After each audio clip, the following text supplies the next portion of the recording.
Letters of John Nelson Darby, Volume 2, Letter 347-21E, of 1031. p. 38, A Wells, Beloved Brother, I was very glad to get your letter.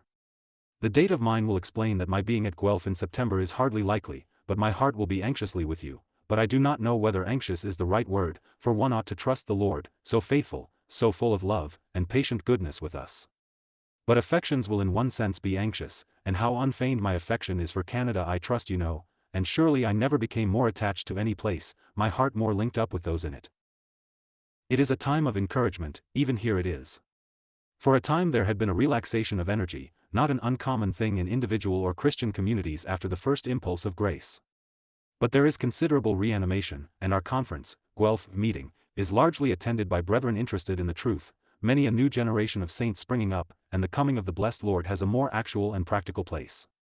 I thought I had done with France, Switzerland, Germany, etc., when I went to America, but I believe the Lord has led me here, and there is a renewal of strength in Christian affection. I am to be at a like meeting in France, September 15th, and you may all remember us. Then I have Italy, where the Lord is gathering and raising up more laborers, and Germany. There is a wish to have something like a satisfactory Old Testament in German and in French. I hardly know how it will be effectually carried out, but it is one object of my visit to Germany. You see, my absence from Canada is not idleness. I was very glad to have been in the West Indies.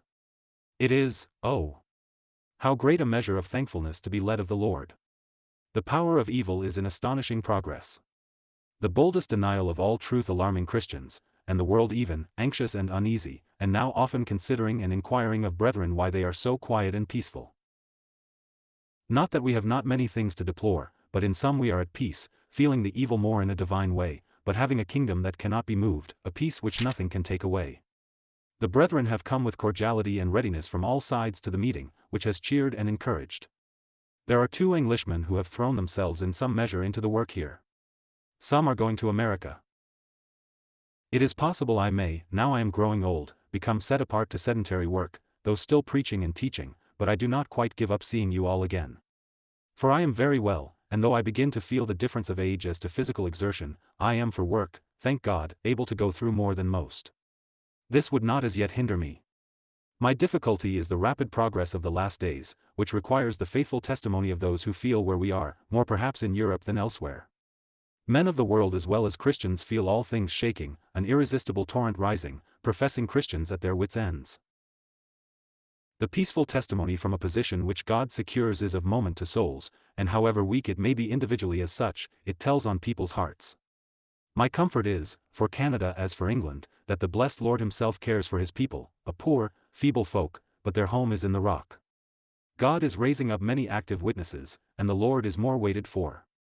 He himself fills the heart sufficiently to enable us to forget ourselves, still the present link with him, I feel, is not sufficiently felt, so as to bring him out as fresh and full as he is given to us.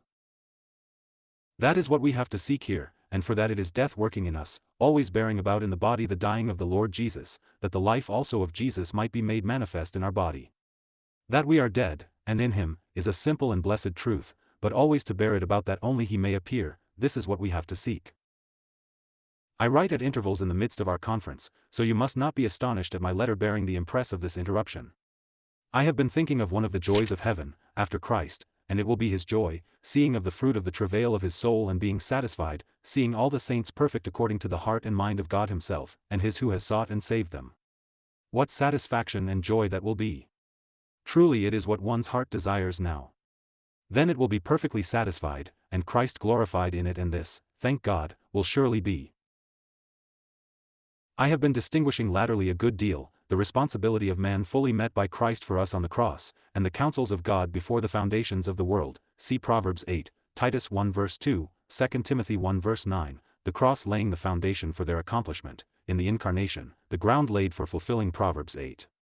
What a thought, his delight being in the sons of men, and how fulfilled in the incarnation, and then the cross giving us a part in it, man in glory, and the Father's house shewing us what it is. Along with perfectly glorifying God, it makes the cross a wonderful place, and grace a wonderful thing, and the old man put off, and the new man put on. But I must close, as you see. Peace and much blessing, dear brother, be on you and yours, much love to them and to all the saints. May they, and all the Lord's dear workmen, be abundantly blessed. Ever yours affectionately in him. Geneva, August 25, 1869. 52021E.